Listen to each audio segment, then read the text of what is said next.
Dear viewers, আসসালামু আলাইকুম ওয়া রাহমাতুল্লাহি ওয়া বারাকাতুহু। আজকে আমরা একটি চমৎকার বিষয় নিয়ে আলোচনা করব। সেই বিষয়টি হচ্ছে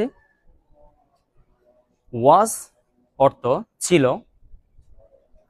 হ্যাড অর্থ ছিল। এখন প্রশ্ন হচ্ছে আমরা ওয়াজ কোথায় ব্যবহার করব, হ্যাজ কোথায় ব্যবহার করব।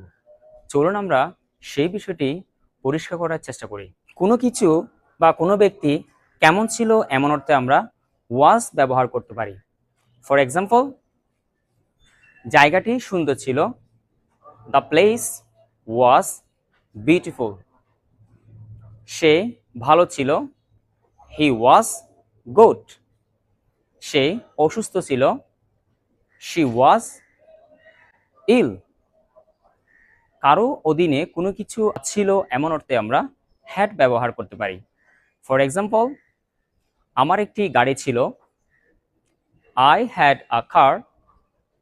আমার একটি বাড়ি ছিল, আই হ্যাড আ হাউস। আমার একটি বিড়াল ছিল, আই হ্যাড আ ক্যাট। আশা করি আমরা বিষয়টি ক্লিয়ার করতে পেরেছি।